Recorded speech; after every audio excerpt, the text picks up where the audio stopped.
Hello students, Krishna maths में आपका स्वागत है। आज हम बात करेंगे नंबर सिस्टम का पार्ट 2 और पार्ट 2 में बात करेंगे डिविजिबिलिटी रूल यानी विभाज्यता का नियम। तो आइए देखिए विभाज्यता का नियम देखते हैं।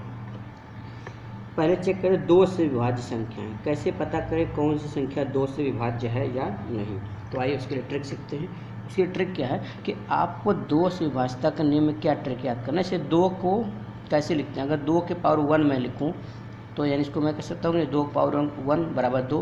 ऐसा हो सकता है कि 2 के पावर 1 बराबर 2। यानी इस पावर से क्या मतलब, अगर पावर 1 है, अगर 2 के पावर 1 यानी इसका मतलब लास्ट जो डिजिट होगा, जो लास्ट संख्या होंगी, जो भी संख्या होगा उसका लास्ट संख्या जो लास्ट डिजिट होगा वो या तो जीरो हो या तो कोई एक संख्या हो, एक ही संख्या जो कि क्या हो, सम संख्या हो, सम संख्या हो। तो वो संख्या क्या होगी, 2 से डिविजिबल होगी। जैसे मैं कहूँ, अगर एग्जांपल लूँ, जैसे मैं कहूँ 1 2 3 4, ये संख्या 2 से विभाज्य है कि नहीं। तो हमको क्या करना है, बस यही चेक करना है कि जो लास्ट डिजिट है, अंतिम अंक है, जो ये अंतिम अंक या तो 0 होना चाहिए या तो क्या होना चाहिए, कोई सम संख्या होनी चाहिए, कोई सम संख्या होनी चाहिए। तो यहाँ मैं पावर 1 इसलिए लिख दिया हूँ ताकि अगर 2 के पावर 1 होगा तो आप समझे एक का मतलब लास्ट में या तो एक 0 होना चाहिए या तो कोई एक संख्या जो सम संख्या होनी चाहिए। तो आपको पता चल जाएगा वो 2 से विभाज्य है। इसका मतलब ये संख्या 2 से विभाज्य है। अगर मैं इसी लूँ 1 2 3 0 और मैं पूछूं कि ये 2 से विभाज्य है कि नहीं, तो 2 से विभाज्यता का रूल क्या था, लास्ट में 0 या तो सम संख्या। तो यहाँ पर लास्ट में 0 है ना, इसका मतलब ये संख्या 2 से विभाज्य है। ठीक है, अगला क्वेश्चन लेते हैं। अगर मान लीजिए इसमें 1 2 3 4 5 और पूछा जाए ये 2 से विभाज्य है कि नहीं, तो लास्ट डिजिट चेक करना है। तो लास्ट डिजिट क्या है, ना तो 0 है और ना तो सम संख्या, इसका मतलब 2 से विभाज्य नहीं है। लेकिन अगर इसमें ये पूछ दिया जाए अगर 2 से इसको भाग दिया जाए, अगर इसको 2 से डिवाइड किया जाए, जैसे यहाँ पर डिवाइड हो जा रहा है तो ये भी डिवाइड हो जा रहा है 2 से, लेकिन इसको अगर 2 से डिवाइड किया जाए तो आपको रिमाइंडर कितना बचेगा, शेष कितना बचेगा।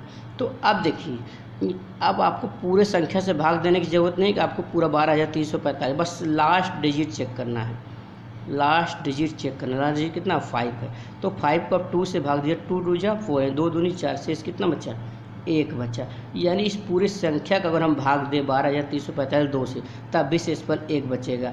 यानी इस पावर 1 का तात्पर्य यही था कि लास्ट में 0 हो या तो एक कोई सम संख्या हो या तो कोई अगर विषम संख्या आता भी है तो उसको 2 से डिवाइड करेंगे तो उसको जो भाग देंगे तो वही हमारा शेषफल बचेगा, ना कि पूरा संख्या को भाग देने की ज़रूरत है। बस लास्ट डिजिट को भाग दे दीजिए, आपको पता चल गया शेष कितना बचा, 1। जैसे अगर दूसरा मैं लूँ, जैसे हमको 5 4 3 2 और 0, तो ये संख्या 2 से डिविजिबल है कि नहीं, तो आप कहेंगे हाँ लास्ट में 0 है, इसका मतलब 2 से डिविजिबल है। लास्ट में 0 इसका मतलब 2 से डिविजिबल है।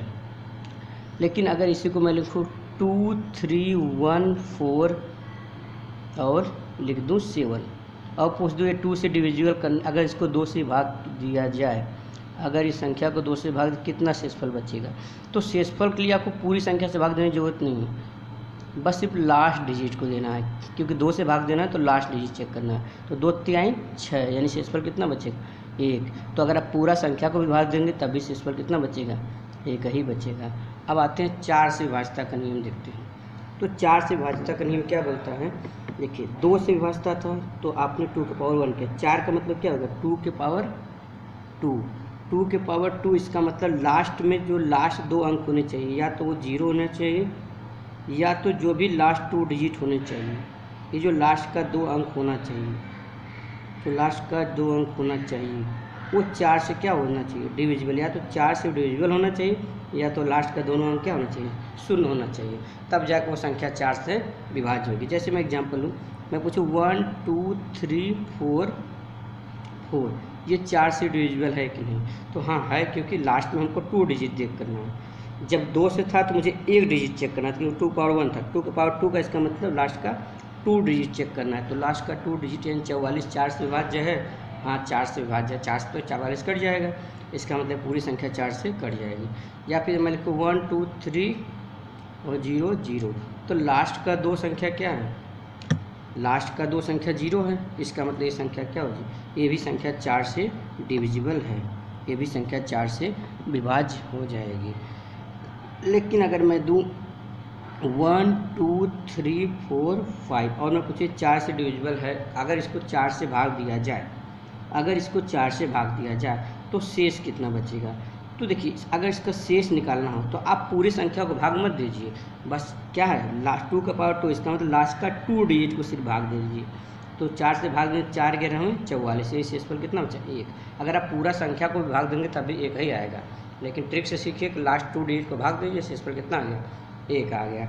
अब आते हैं 8 से विभाज्य का नियम चेक करते हैं। तो 8 से विभाज्यता का नियम क्या हो जाएगा, तो इसको 2 के पावर क्या हो जाएगा 3 हो जाएगा। 2 के पावर 1 था तो 1 डिजिट चेक करते हैं, 2 के पावर 2 था 2 डिजिट, और 2 के पावर 3 हो गया तो 3 डिजिट। या तो लास्ट में 3 अंक 0 हो, लास्ट का 3 डिजिट 0 हो, या तो लास्ट 3 डिजिट जो हो, जो लास्ट का 3 अंक हो, वो क्या होना चाहिए, वो 8 से डिविजिबल, या तो 8 से डिविजिबल हो, या तो लास्ट का 3 अंक क्या हो 0 हो, तब वो संख्या 8 से विभाज्य होगी। जैसे एग्जांपल मैं लूँ, जैसे मैं लिखूँ 1 2 3 4 0 0 0, तो देखिए यहाँ लास्ट में 3 अंक 0 आ गया ना, इसका मतलब पूरा संख्या क्या हो जाएगी 8 से भाज्य हो जाएगी, पूरा संख्या 8 से भाज्य हो जाएगी। अगर मैं लिखूँ 1 2 3 4 8 4, ठीक। अब मैं अगर 8 से मैं चेक करूँ 8 से विभाज्य है कि नहीं, तो 8 से विभाज्य का नियम क्या है, लास्ट का 3 अंक चेक करेंगे। तो लास्ट का 3 अंक चेक करिए, 4 से भाग दिए 8 से भाग दिए तो 8 6 48, लास्ट में 4 बच गया। इसका मतलब ये क्या है, ये 8 से विभाज्य नहीं है, ये भी 8 से विभाज्य नहीं है। अच्छा दूसरा लेते अगर 1 2 3 और 2 5 2 ये आ जाए और पूछ दिया जी 8 से डिविजिबल है कि नहीं, तो 8 से डिविजिबल है कि नहीं कैसे चेक करेंगे, लास्ट 3 डिजिट तो चेक करिए, तो 8 3 24 बचे कितना 1, यानी कि 12 हो गया, ये भी 8 से डिविजिबल नहीं है, ठीक है। लेकिन अगर मैं ऐसे दूँ 2 1 3 5 1 2, ये 8 से डिविजिबल है कि नहीं, तो लास्ट 3 अंक चेक करिए, ये चेक करिए, तो देखिए 8 6 8 देखिए भाग में 8 6 48 बचेगा 3, 8 6 32, इसका मतलब 3 से डिविजिबल है। अगर इसी में अगर रिमाइंडर वाला चेक करिए आपकी, अगर इसी का पूछ दिया शेषफल, जैसे मैंने दिया था 1 2 3 4 8 4, और पूछ दिया जाए 8 से डिवाइड करने पे शेष कितना बचेगा। अगर शेष पूछेगा तो आपको पूरा भाग देने की जरूरत नहीं, लास्ट वाला खा दीजिए। तो 8 6 48 कितना बचा 4, यानी इसका शेषफल कितना बचेगा 4 बचेगा, ठीक है। अब आते हैं अगला देखते हैं।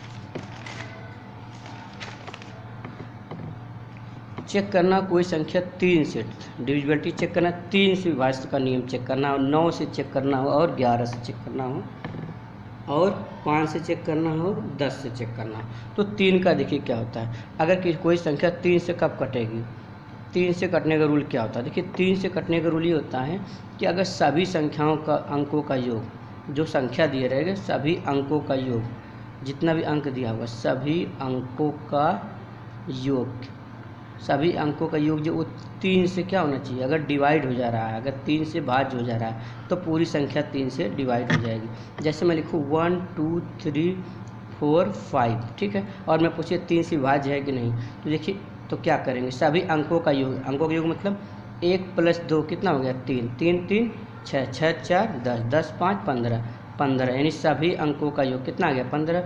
15 3 से डिविजिबल है कि नहीं, है 3 से डिविजिबल। अगर 15 3 से डिविजिबल है तो इसका मतलब पूरा संख्या जो है वो भी 3 से डिविजिबल है।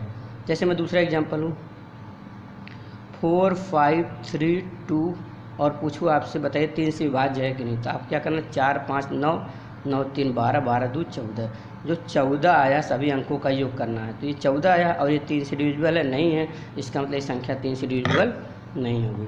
अब आते हैं 9 से, 9 में भी वही प्रोसेस करते हैं, जैसे 1 2 3 4 5 6। अब मैं पूछ दूँ ये 9 से विभाज्य है कि नहीं, तो क्या करना है, सभी अंकों का योग, जो सभी अंकों का योग होगा इसको हम क्या करेंगे 9 से डिवाइड करेंगे। अगर ये 9 से डिवाइड हो गया तो इसका मतलब पूरी संख्या 9 से डिवाइड हो जाएगी।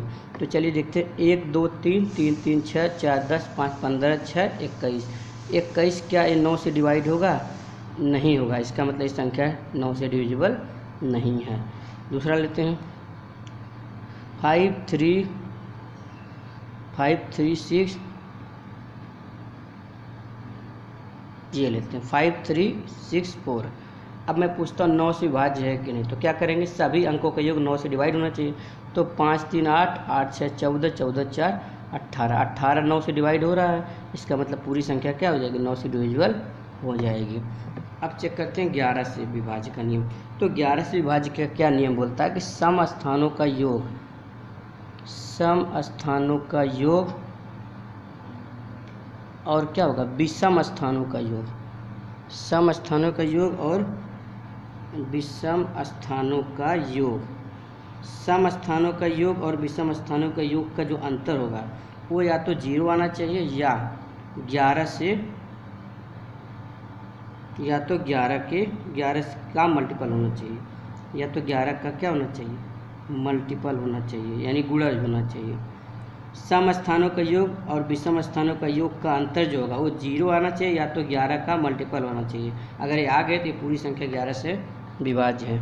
जैसे चेक करते हैं, जैसे मान लीजिए 1331, तो सम स्थानों का योग क्या हो गया, विषम स्थानों का योग का अंतर 0 या तो 11 का मल्टीपल।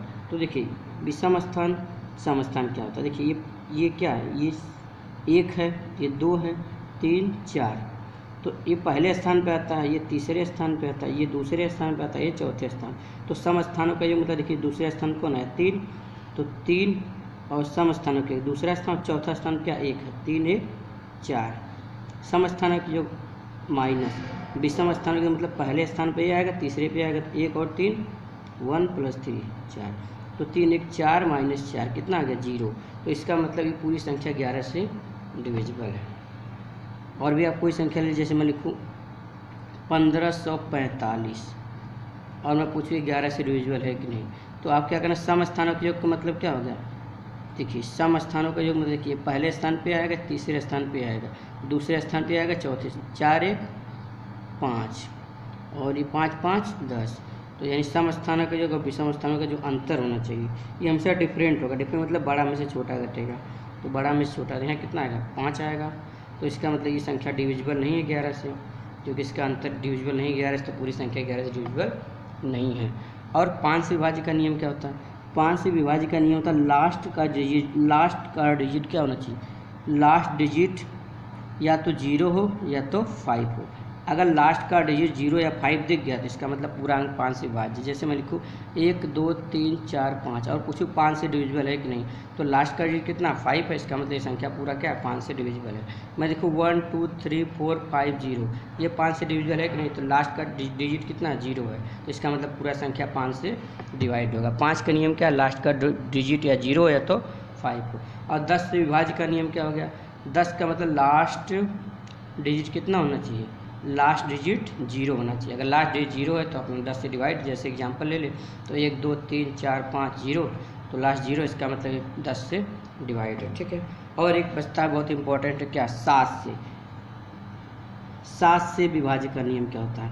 तो 7 से विभाज्य का नियम ये होता है कि देखिए जैसे मैं लिखूँ 123, ठीक है, और मैं पूछिए 7 से डिवाइड है कि नहीं, तो 7 से डिवाइड का मतलब हमेशा 3 3 का पेयर बनाया जाता है और उसको 7 से भाग दिया जाता है। अगर 7 से भाग देने पर कट जाए तो इसका मतलब वो डिविजिबल है, तो भाग देते हैं। 7 से मैं अगर इसको भाग दूँ तो देखिए 7 एकम 7 बचा 5 53 है, 7 से ये नहीं कटेगा, तो इसका मतलब ये संख्या 7 से डिविजिबल नहीं है। मैं दूसरा लिखता हूँ, इसे लिखूँ 123, ऐसे लिख दूँ, ठीक है। 1 2 3 4 5 6, 7 से विभाज्य है कि नहीं, तो 7 से विभाज्य में नियम क्या होता है, 3 3 का पेयर बनाते हैं और इसका अंतर करते हैं, 3 3 का पेयर बना के इसका अंतर करते हैं। अगर इसका अंतर 7 से विभाज्य हो जाएगा तो पूरी संख्या 7 से हो जाएगी, यानी कि हमेशा साथ में क्या करेंगे, 3 3 का पेयर बनाते हैं, 3 3 का पेयर, 3 3 का जोड़ा क्या होना चाहिए, जोड़ा, 3 3 का जोड़ा बनाते हैं और 3 3 का जोड़ा का अंतर करते हैं। इसका अंतर अगर 7 से डिवाइड हो जाए, अगर इसका अंतर 7 से डिवाइड हो जाए तो पूरी संख्या 7 से कट जाएगी। जैसे यहाँ पर 123 456 है, तो 456 माइनस 123 करेंगे। अगर इसका अंतर जो आ रहा है वो अगर 7 से डिवाइड हो गया तो पूरी संख्या 7 से डिवाइड हो जाएगी। 6 में से 3 गया 3, 5 में से 2 गया 3, 4 में से 1 गया 3, 6 में से 3 गया 3, 5 में से 2 गया 3, 4 333। ये 7 से डिविजिबल है क्या, चेक करें तो देखिए 7 से भाग देंगे, देखिए 7 5 35, 7 चौक 28, 28 4 32 1 33, 53, यानी 7 से डिविजिबल नहीं है, यानी ये पूरी संख्या 7 से डिविजिबल नहीं है। ठीक है, अब लिखते हैं, अगर दूसरा कुछ ले रहे मान लो 729, 729 ये 7 से डिविजिबल है कि नहीं, तो लास्ट का इनका अंतर चेक करिए। 3 का पेयर बनाइए, पहले 3 का पेयर ही बना, 3 का पेयर है, इसका अंतर कितना आ गया 0। अगर अंतर 0 आ जाए या फिर क्या आ जाए, या तो अंतर 0 आए या तो अंतर 7 से डिविजिबल हो, या तो अंतर 0 आए या तो अंतर 7 से डिविजिबल हो, तो पूरी संख्या 7 से विभाज्य हो जाएगी। चलिए आज के लिए बस इतना ही।